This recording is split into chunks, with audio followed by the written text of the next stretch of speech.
The dark from the beginning of the age of darkness, the pit. For hundreds of years it lay dormant waiting, oh so patiently for an opening. But when that opening came, it was stolen by some half-rate kings and sorcerers. May the shadow devourer them all. But a new opening has presented itself. An age where learning is rare and weapons are made of iron and steel, rather than the ancient alloys and spell-cast metals that allowed the old ones to hold back the pit. No, they have no weapons now to rival the dark. From a fragment of mural found after the War of Reclamation. That night, the night when the pit woke from long sleep beneath the seal, it woke to rage and anger, railing against the world in fury and hate. It had slept long, and when it woke, its hunger was great. Its power had grown in its sleep as the forest grew in size unhindered, save the occasional tree cut for firewood. The beasts grew in number, and the spindles swelled their numbers in the absence of the pit dictating their every action. So when the pit woke, it found itself in command of an abundance of resources, so it immediately sent spindles out of the green veil to find how the world had changed in the time since the sealing. When his scouts returned, the pit was delighted to find the towering alchemical war machines had fallen into disrepair, their massive bodies scattered across battlefields, half buried in lakes and rivers, housed in warehouses awaiting repair that would never come. The sorcerers had fractured into little factions squabbling over what magic was forbidden, who was the heir to some old sorcerer name.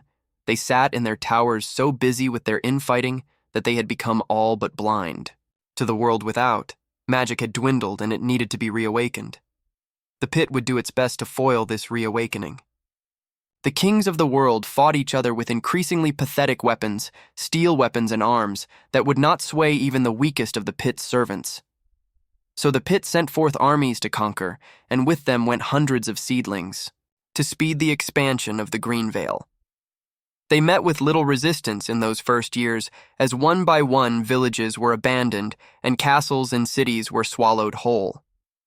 The people fled to their neighbors whose kings were happy to let them in so long as they served faithfully. Soon everything from the gap through the mountains into the dune sea to the northern reaches of the ocean fell to the Green Veil save a few pockets. The pockets were made up of the great keeps and sorcerers' towers that had been warded against corruption in the first age of warring kingdoms. Thus did so many die to the wood, for any that had sought refuge in the pockets of resistance to go outside at night was a death sentence, their keeps eternally under siege by the wood. In the south, men began to raise larger armies and heavy fortifications became common, even though in some places the advance was curbed by the drier climate, and in others, one too wet. But the forest advanced slowly, despite the best effort of the men who defended themselves. The rapid expansion was aided in most part by sorcerers captured and enslaved to the will of the pit in much the same manner as the spindles. This allowed the pit to cast spells of growth and speed the aging of its woods. Many of these sorcerers were worked to death as the pit didn't know how to properly utilize them at first, so it became a priority to acquire more. But soon, the near unrestricted advance would come to an end. Nearly half the continent was under the sway of the pit, but its stores of spindles had been depleted and spread thin, and wild beasts could only do so much. At this time, once the weakest of its servants, the wraiths, proved most useful. Once unable to touch men in spelled armor, they now found new prey in men clad in unconsecrated steel. The weapons of those men largely proved useless as well, with only their maces and hammers hindering the wraiths, as the unenchanted, unalloyed steel proved near useless, unlike the old cursed blades that made short work of a wraith. Not to mention they came in near limitless numbers as they were raised from the unburned dead. Their only drawback is that they fear the sun and can only live in its light for a small time before they burn away. But nonetheless, the pit held, the world in its clutches waiting to rally for one last advance, one last war to bring this continent to its knees. Then it would crush the last holdouts and turn its attention to the rest of the world. It could feel its brothers on distant lands waking surrounded by creatures that were even more difficult to possess than men. They would need his help to subjugate them. All this passed in what seemed like a few days to the pit, but for men it was 80 years of hell knocking on their doorsteps. The men relearned that which had been forgotten. They began to burn any bodies that could. Once more, apothecaries were trained to heal and harm. Alchemical texts were salvaged and copied and then taught to return the war machines to full combat capability. Sorcerers relearned the older magic, setting aside their politics for the war. They studied the wards carved into the stones until they could replicate them. Soon, the sorcerers gave the signal, "War is coming." From each fortress and tower, the same message came back, "We wait." The War of Reclamation. The end of the Age of Darkness marked a turning point in history, not only because it marked the overthrow of the Pit and the beginning of the Endless Watch, but also because it was the only alliance that lasted more than a generation since the Empires. The War of Reclamation began with the simultaneous breakout of every city's and sorcerer tower. They set fire to massive swaths of wood, cutting and hacking down as many trees as they could. Then they withdrew back into their holds as night fell, setting them firmly beyond the reach of the Pit, unless he could send his servants inside to destroy the wards. The wraiths fought the fires through the night, and close to dawn the last of them petered out. In its fury, the Pit ordered more trees planted and the spindles to assault the holds and tower and to destroy the wards. Many spindles died that night as they crossed the edge of the wards, and they were severed from the Pit with only that last directive remaining: destroy the wards. The first days of the battles saw swift gains in favor of the men, but as the war continued, those gains were slowly taken back, as they had no way to expand fast enough to both place wards and fortify them enough that they wouldn't be destroyed next nightfall. As this back and forth continued, the alchemists put forth a potential solution: mechanical soldiers, men made of steel. This was accepted, and the alchemists set to work immediately, but the project was increasingly expensive as time wore on, and they failed to find a way to control the machines. Without input from the outside, it would just stand there, but with a little bit of prompting from a person, it was like a second body. The project was shelved as it appeared too great a resource sink at the time. Around the 300-year mark of the war, the sorcerers and alchemists began trading notes, hoping to meld magic and science to a greater end of the war, and they met with a gold mine. When certain runes were traced on weapons and armor, they proved to be more effective against the wraiths and cut deeper into the spindles without the etching that occurred on normal steel. They also began to experiment with mixing magical metals with mundane, the consecrated silver beloved of the sorcerers. For its purity as a focus when made into an alloy could be forged into weapons and armor that were deadly to the touch for wraiths. In the old days, this was simply called steel, as they had no experience with anything else. Now it would be called adamant, the greatest of metals, and with this adamant, a new weapon emerged: curses. Spells could be placed on adamant, making the wielder more powerful. Adamantine blades could cut through the lesser metals if they had been cursed properly. Cursed armor gave the wearer impossible strength. The adamant could also give its wielder an incredible advantage against both mortal men and the mystic arts, for when spelled properly, adamant rejects magic. But it couldn't carry a curse if it had been spelled this way, so it didn't become popular until the Sorcerer Wars. Armed with these new weapons, they could carry out their crusade to crush the Green Veil, but who to lead it? In every age there have been heroes to lead the charge. Taranth in the Age of Empires became a legend even if he was the enemy. His nephew's reputation is also well known. There were so many great names in the first age of warring kingdoms that to list them would take the rest of my paper. The Age of Shadows saw the rise of Captain General Havel Ironhearted and Calendale the sorcerer who made the seal. The second age of warring kingdoms saw fewer great names than the first, but there were still dozens. The Dark had killed all the heroes already, though, and now they had generals who were cowards and cared little for anything save their own skins.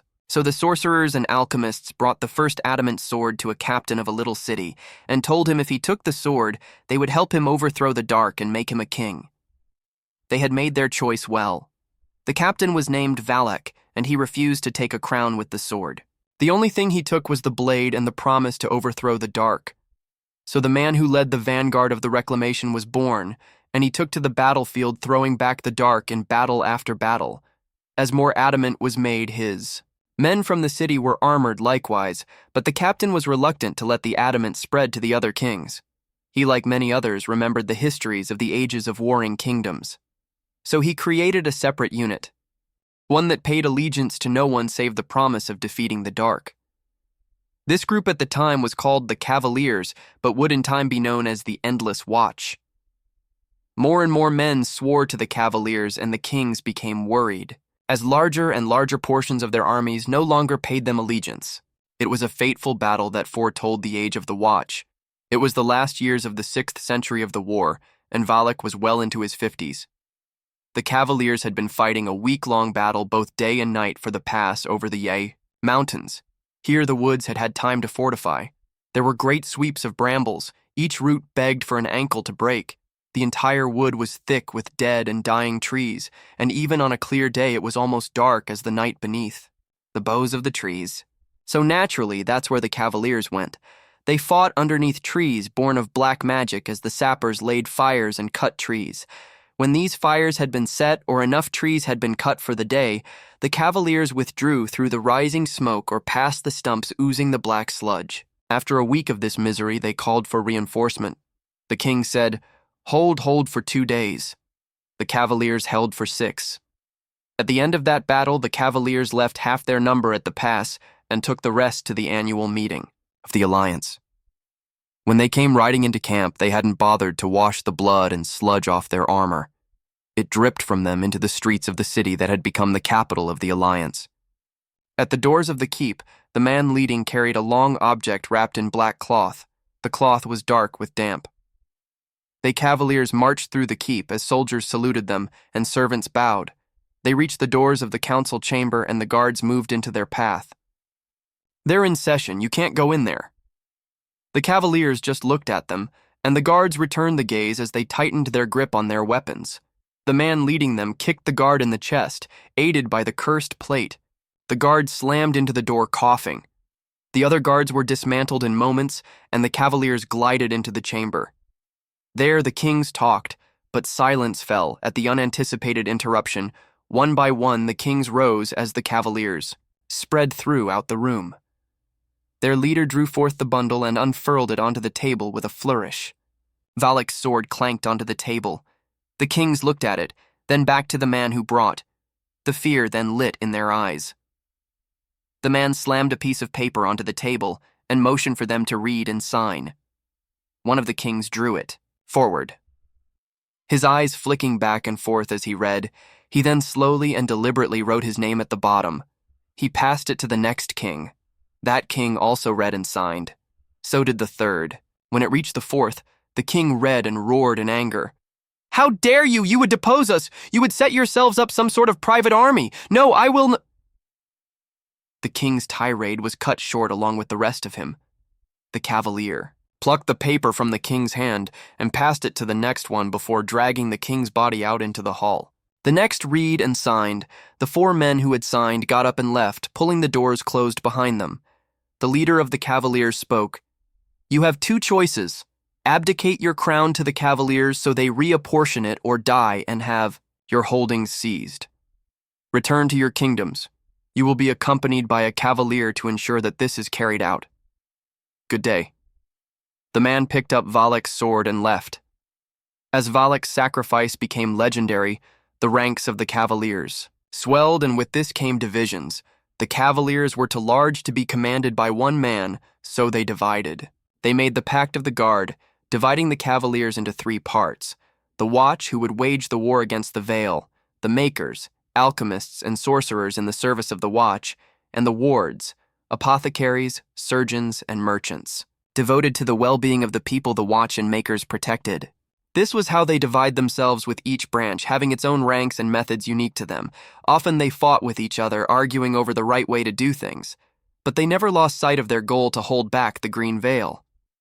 So, day by day, inch by inch, they ripped the roots of the Green Veil from the land until they reached the old borders that had stood since the empires fell. There they drew to a grinding halt.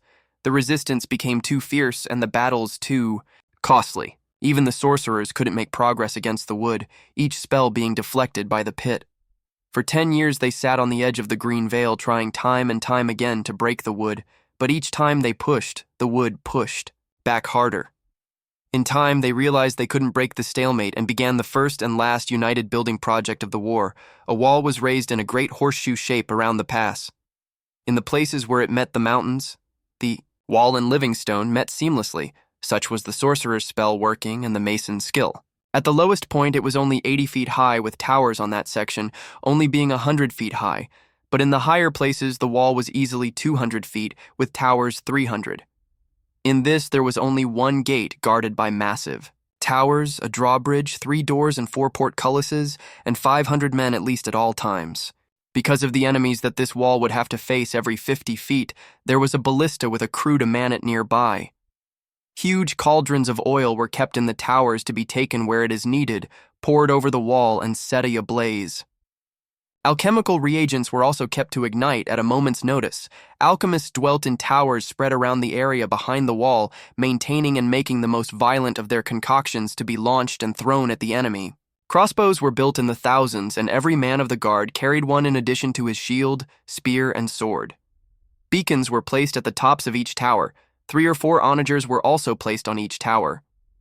If one were to look at any section of wall from the Green Veil, he would see only a wall bristling with weapons, soldiers, torches, and adamantine spikes embedded into the very stones at the base. As the wall was completed after 20 years of non-stop construction, a new enemy appeared. These enemies were called Strixes. Great birds with wingspans in between 10 and 20 feet, feathers black as night, sharp claws and beak, a shriek that would send someone unsuspecting it to their knees. Some evil cousin of the phoenix, it can breathe a black vapor that acts upon the mind, stopping even the most hardy soldiers in their tracks with fear. A monster largely responsibly for the installation of so many ballista and crossbows. It also motivated the alchemists to give the Watch the methods of producing such masks as those they wore when using the most deadly of chemicals. After 20 years of construction, the last stone was set in place, and the last ballista mounted, marking the end of the War of Reclamation, as the last of the Cavaliers, now called the Endless Watch, withdrew behind the walls and closed the gates behind them. For 793 years they had warred with the Green Veil and its dark master. After all that war, pain, blood, and death, the closest thing to true victory over the pit that couldn't be filled, destroyed, or imprisoned forever. It could only be contained for a time. That was what the wall sought. The Watch, makers, and wards all agreed upon this. The goal of the wall was not to win the endless war, only to delay for an undefined period of time. Such was the Watch, armed and armored for war, but one I have left out. The last weapon of the Watch was the Dread Knight, a weapon designed to be a replacement for soldiers, but still requiring input, now adapted into a new weapon. Many of the Watch trained on these machines, hoping to become one of the prestigious Dread Knights, the men who wore the behemoths of steel towering over mortal men. They could move faster, they were stronger. The Dread Knights could survive blows that could easily kill 100 men, impervious to sorcery and chemical threat. The Dread Knights were gods in human skin. At least that was what the people who heard stories of their exploits thought. But among the ranks of those who wore the behemoths, they knew that once a Dread Knight, always a Dread Knight. In order to achieve the necessary control, a behemoth must be linked alchemically and mystically to the knight. Once bound to the behemoth, the knight becomes dependent on the machine, unable to survive separate from the life support of the machine for long periods of time. It becomes a drug till the knight is so dependent on the machine that they can't leave, and so they waste away inside, both unable to live without the machine and unable to live with the machine. They die. They are scraped out and replaced with the next unfortunate knight. The time the knights last can be extended by spending as much time as possible away from the machine. But once linked, death is inevitable, whether in combat or wasting. Death is assured. So the knight is both the most prestigious and least desired position in the entire Watch.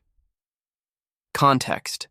In the War of Reclamation, many new weapons were invented, and some rediscovered. The most well-known weapon being the behemoth, and the rediscovered weapons being adamant and the curses pertaining to it. However, if you raid the dark, you will know of alchemical war machines even greater than these. These weapons were too complicated, and replicating them required manpower and complex schematics not present at the time. Only in this new modern age of the Empire are we able to finally begin construction of such a weapon. The construction of the first of these weapons has only just begun and isn't slated for completion for at least 2 years, but hopefully once we determine how to produce these on a feasible scale, they will allow for the replacement of the wall with a modernized design and an end to these constant breaches. But I am getting away from my original point, adamant, the greatest of metals. I will record something of the alchemical and mystic process that yields adamant, the most useful of all the tools the war left us. The exact process is well documented. I recommend you consult The Arts of Iron by Caligar, my colleague, and also The Engine of War and the Pieces Needed to Run Them by Gavel. The less misguided, both contain a detailed description of the process from the mining of the materials to the final product. Also see schematic N50332 for a diagram of the required machine to forge the adamant. There are copies of these everywhere, but if you are one for originals, the Royal Archives hold them. Adamant itself is that last line of defense that this world has should the wall fall. With each concurrent assault, the wall is weakened, if only a little bit. But I digress. My purpose here is to enlighten those that have not heard of happenings since the War of Reclamation. In the years after Valak's death, he was immortalized by statues and places named after him. He became legend, and with the end of the war, he was heralded as the man who had given them victory even in death. His mythos grew until he was considered a beloved of the old creator and his kin. He was named a saint in the new world left behind by the war and the endless watch. Especially the wards began to turn the promise of defeating the dark as religion, and soon much of the world worshipped Valak alongside the creator and believed the endless watch to be something like ascendance to demigodhood. So the wards grew swiftly, while the makers and watch grew at their normal pace, as people were hand-picked for the ranks of soldier, sorcerers, and alchemists. Soon a schism grew, in between the wards and the other two. But first, I would like to give a brief accounting of the world immediately after the end of the war. The treaty that Dalen forced the kings to sign after the death of Valak is as follows. The first 4 kings to sign this treaty will be the rulers of the world, as the Cavaliers will make it. Each king will be given a portion of the land from the near edge of the Dune Sea to the northernmost mountains. In the northeast, the border will be the spur of the mountains that reaches down from the pass through which the Green Veil invaded the world of men. The Dune Sea would be the border, to the southeast. To the north, the mountains stretch from the pass to the ocean which guards the west. In the south, the jungles unsurpassable by any man. These will be the borders within the first 4 to sign will reign. These 4 will be given dominion over all this divided as the Cavaliers see fit. If any of these men refuse to supply or aid the Cavaliers, they will be deposed and replaced. This pact will hold on the 4 kings until the last man who holds. The promise to defeat the dark lies on pyre, uncaring to the matters of this world. So each of the 4 kings that sign and all their descendants be bound. For all the kings that do not sign, they are here deposed and stripped of all rank and title unless otherwise stated by those that hold the promise. Any that refuse to comply with this pact will be met with death. So the pact was made and the world divided into 4. Thus was peace held, and the war that would have no doubt overtaken the world as soon as the dark was defeated was averted. So the world became devoted to the same purpose of the endless watch, to contain the dark indefinitely. But soon as with all things it required refinement, in the early days of the Age of the Watch, the wards sought to control the whole of the endless watch and dictate the movements of the watch and makers. While a great many of the people were, for this not truly realizing what it would mean if the wards overtook the others. But every soldier not part of a city guard served in the watch, and half of the sorcerers and all the alchemists stood against the wards. The wards threatened to force the submission of the watch and makers, and gave them 2 weeks to return an answer. At the end of the 2 weeks, a great procession of soldiers and sorcerers came to the capital. As the gates opened for them, they pulled the covers off of several carts. The carts contained cages, and in these cages there were spindles, and wraiths, and in the last a strixa, muzzled of course. The soldiers made no effort to keep people from approaching the carts, and the people crowded around them, staying just out of reach of the wraiths, but huddling close to the cage with the spindle. The spindle sat in the very middle, almost docile. At least that's what the people thought. Then, faster than the eye could track, the spindle was against the bars, a person in each hand. There was a crunch, and blood leaked from the spindle's hands. People ran as the spindle dropped its playthings and grasped for more people. The soldiers behaved as if nothing happened and continued to drive the carts to the forum where the watch and makers would yield their command to the wards. When they arrived where the new council waited, they demanded to know what the meaning of bringing monsters within the city was. The leaders of the watch and makers responded with an ultimatum.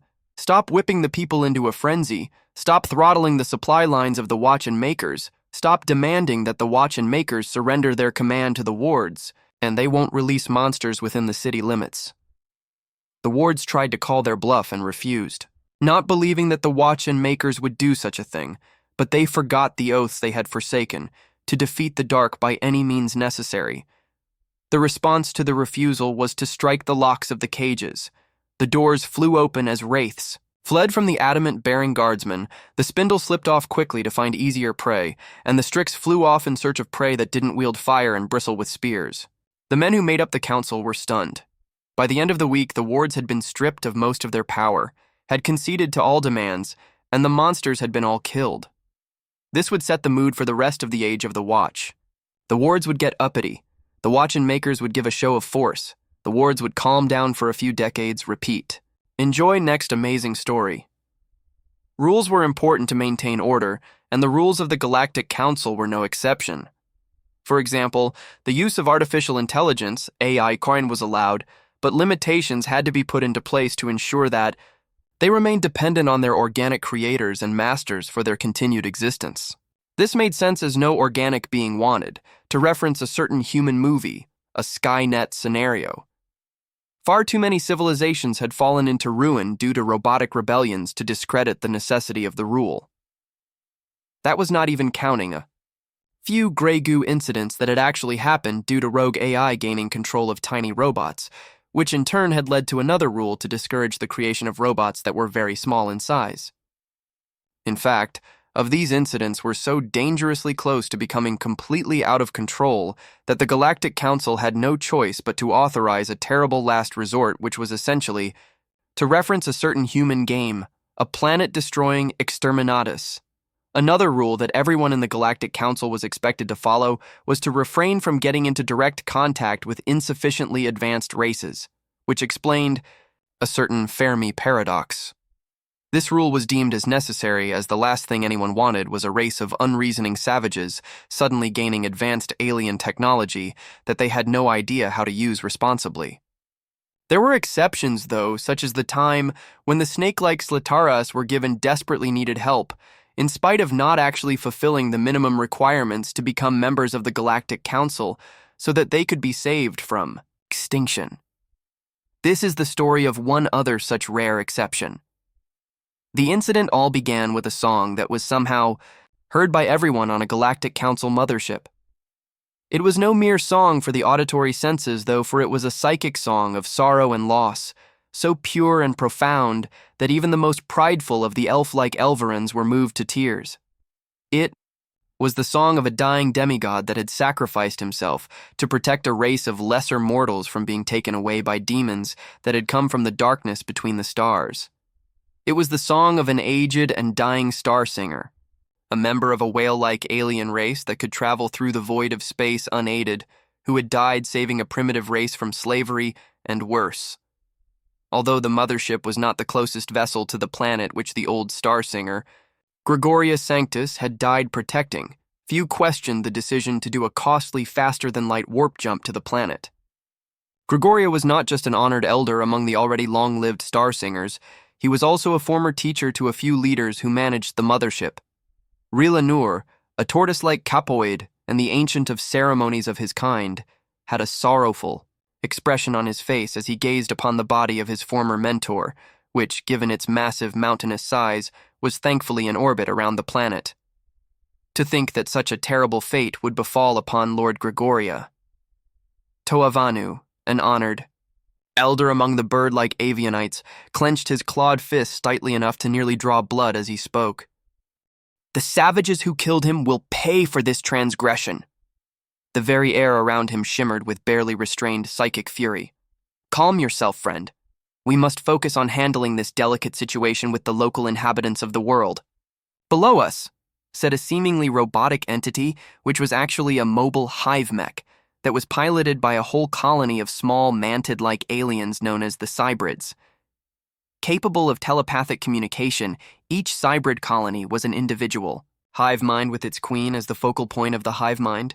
Cybrids were also one of the Big Four, a group of 4 powerful alien races that included the Star Singers, the Capoids, and the Avianites, and had some of the most advanced technology in the entire known galaxy. Toa Vanu sighed as he knew that. The cybrid, Shastrika, was right. Under normal circumstances, the race that Gregoria had died defending, which was currently still in the Stone Age, would have been far too primitive to even consider accepting as a member of the Galactic Council.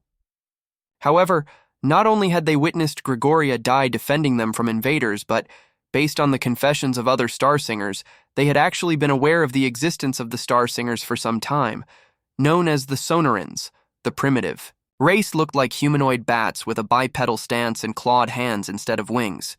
They also possessed large eyes with keen night vision, a keen sense of smell, sensitive whiskers on their face, and large ears that granted them a keen sense of hearing. Though small of stature, they were effective nocturnal hunters-gatherers that were also capable diggers and climbers thanks to their clawed limbs.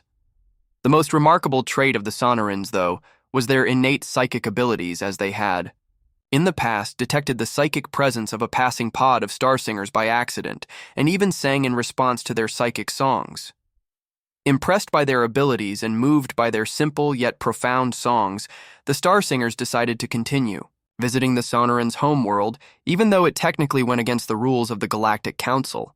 These visits resulted in the Sonarans worshipping the Starsingers as wise demigods, which was honestly not completely inaccurate, as even the Capoids, who could live for up to 1,000 human years, were short-lived compared to the Starsingers. Well, aware that the situation needed to be handled with care and yet with a strong possibility that some rules would have to be broken, Toa Vanu asked, "Should we get the humans involved in this matter?"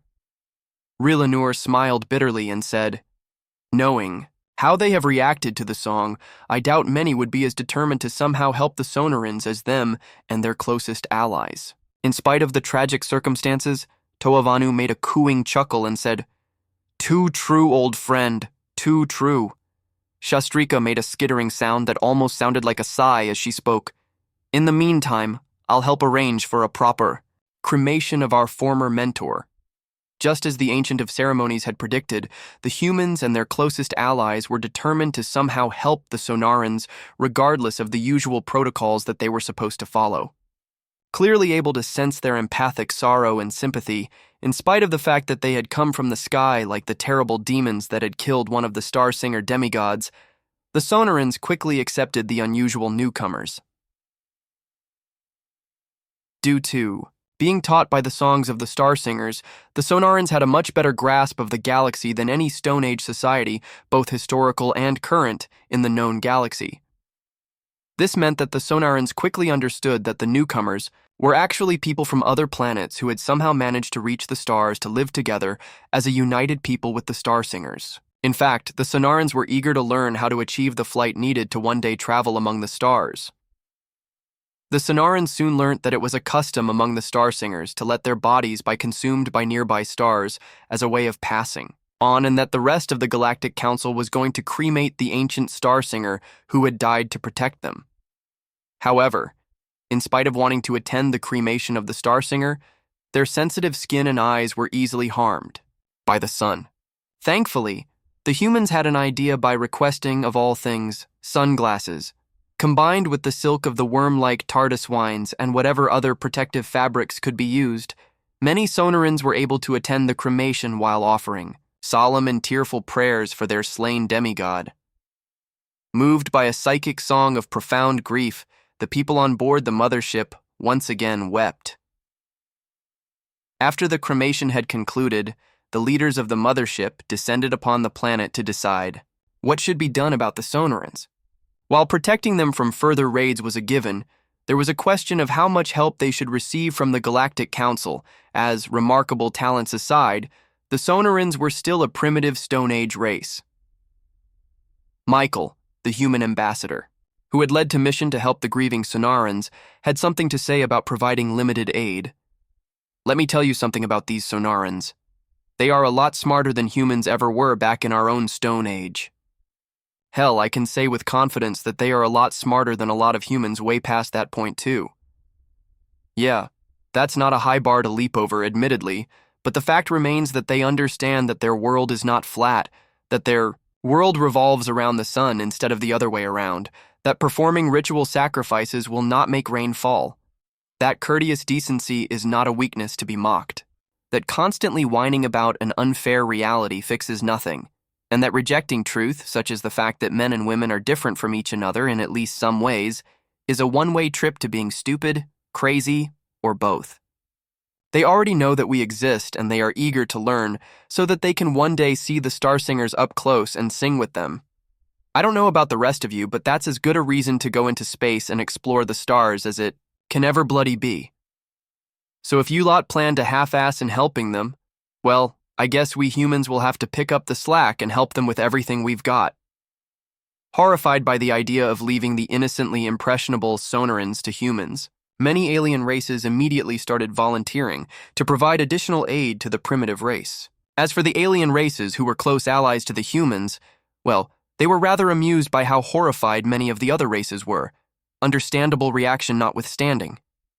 They were not alone in their amusement either, as even those who were personally grieving for the tragic death of Gregoria, namely his star singer kin, a certain Capoid and a certain Avianite, almost laughed when the panic started.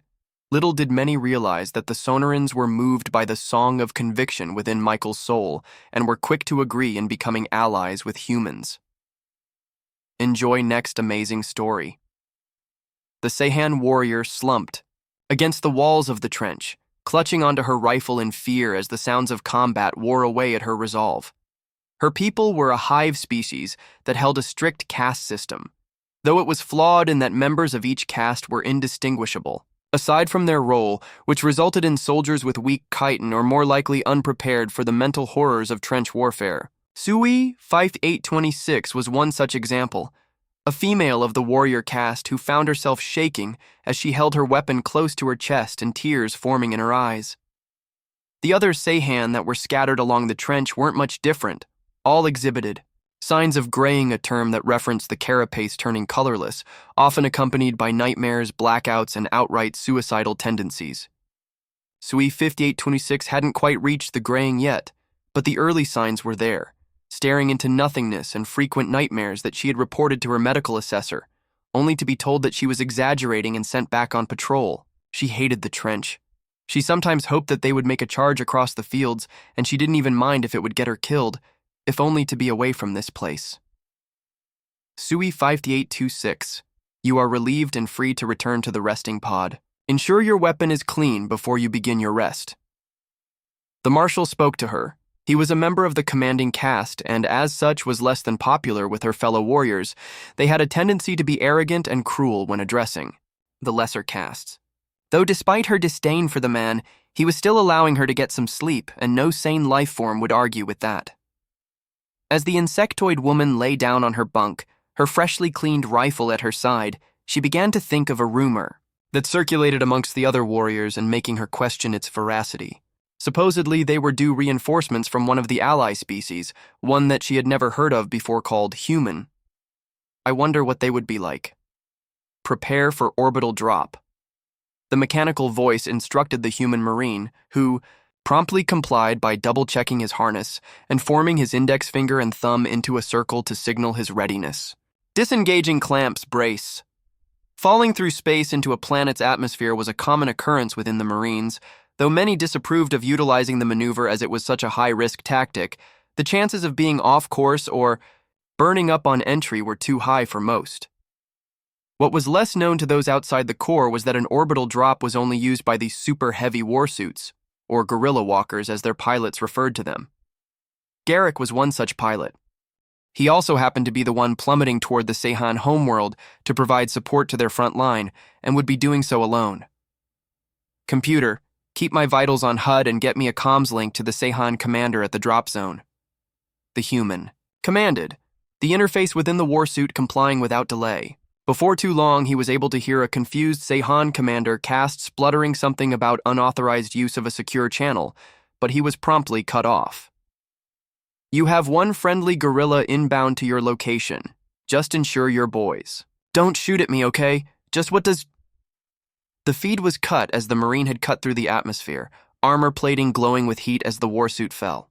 Garrick took this moment of calm to observe the scenery. A beautiful sunset on an alien homeworld wasn't something he saw very often, but it wasn't to last as he noted that the suit was being targeted by anti-air weapons. Oh, for the love of Sui 5826, woke with a start and all but jumped to an upright position, her talons extended. This had been the fourth time she awoke in such a manner that week, though she quickly composed herself and checked a nearby timepiece, revealing she had slept for only 3 hours. With a sigh, the warrior pulled herself from the bunk and began dressing herself for patrol, putting on her boots and collecting her equipment. Yet as she left the resting pod, a bright light caught her eye. Looking up at the phenomenon, it appeared as though an object was falling from the sky, though just before she dismissed it as a chunk of debris, enemy autocannons began firing at the object. She watched in utter confusement as the chunk of metal began almost dancing around the shots, far too precise movements to be random. A machine. It was at this point she noticed that whatever the mechanical entity was, it was heading straight for the trench line she was currently in. Looking around, however, the commander was nowhere to be seen, and as such she had no choice but to maintain her position ought face punishment for abandoning her post.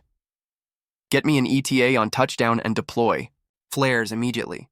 Garrick commanded to the suit's interface, resulting in a dazzling display of red light around the warsuit as he continued tapping the directional thrusters to avoid more and more ordnance. Estimated touchdown will be in 60 seconds, 59 seconds, 58.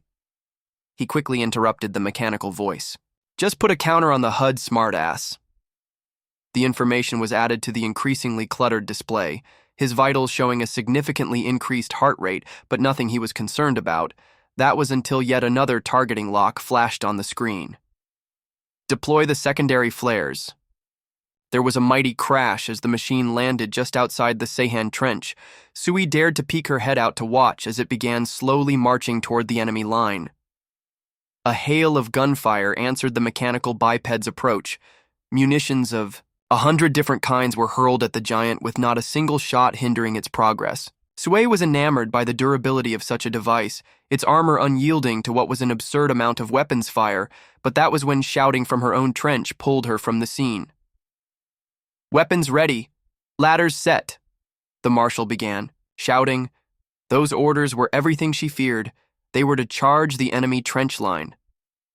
As her fellow warriors took their places at the ladders, rifles loaded and in hand, her thoughts were shattered as an ungodly sound echoed and drowned out all others. The sound was an unending buzzing. She could not describe it well, but that was of no matter to the commander as he blew the whistle around his neck. With screams of both terror and bravery, the warriors began flooding out of the trench. Yet few, to none fell as was expected. Once Sui had climbed out onto the field, their lack of fire on her fellow warriors was explained. As was the sound she had heard, the machine had reached the enemy trench and began firing a strange rotary gun into the enemy forces. The buzzing was the sound of hundreds of shots being fired within seconds, yet this was not the machine's only weapons, as missile launchers fired from its back and struck into machine gun positions, the screams from its targets cut off by that horrific buzzing sound. Torcott forces engaged, firing auxiliary rockets. The artificial voice alerted, though Garrick was somewhat preoccupied with maniacal laughter at getting to fire the minigun. Technically, it was not actually a minigun, as this was the full-sized version of the weapon, the minigun being the handheld or light vehicle variant, but he didn't care. Everyone knew what he meant when he said minigun. Eat lead space Nazis. Garrick began shouting at no one in particular. The computer was quick to correct the inaccuracies in his statement, however. Lead ammunition has not been utilized for centuries. The Torcott may have ideals aligned to the National Socialist Party. Of the early 20th century, they are not in fact space Nazis. Garrick just ignored the computer as he continued gunning down the aliens. He did find it somewhat entertaining that the computer made the distinction, despite the Torcott being on a war crime speed run, and as far as the Marine was concerned, that made them fair game to insult at the very least. Human war machine, disengage, and we will send the warrior caste to clear the trench.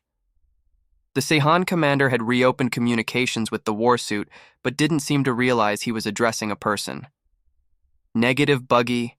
I'm on a kill streak, and you aren't stealing my picks. Besides, you guys would just get hurt, so just hold back for now until the enemy mortars are dealt with, he replied, earning a scoff from the commander as he began ranting about how he was the one in charge. though before he actually heard any of the rant, warnings began flashing up on the warsuit HUD. "Artillery! Get your soldiers to cover now! Sui!" Had just reached the war machine as the telltale sounds of mortar shells could be heard falling toward their position, causing her to look for somewhere, anywhere she could hide. In her panic, she froze up as she saw a single shell heading straight toward her. She would be the latest in an uncountable list of warrior caste killed by the invaders. As she closed her eyes, the warrior allowed her tears to flow freely and unabated as she waited for the shells to hit. "Get down!" A strange and mechanical voice brought the warrior from her delirium. There was the sound of an explosion just above her, but no shrapnel to speak of hit her. Opening her eyes, the war machine was stood over her, its lights almost blinding as it shielded her from the mortar fire. Once she had recovered from her stupor, the warrior began moving into the trench with the machine continuing to cover her until finally the barrage stopped. "Right. Since your commander is a jackass and wants you guys in harm's way, I'm going to go clear out that artillery emplacement. Do not follow me." Sway had far too many questions to ask, but evidently wouldn't get any answers as the machine began slowly lumbering in the direction the mortars had come from. After his departure, she finally found her voice. What's a jackass? Thanks for diving into this story with me. Don't miss out on the next one. Hit that subscribe button, give this video a big thumbs up, and drop a comment below with your thoughts. I'd love to hear what you think.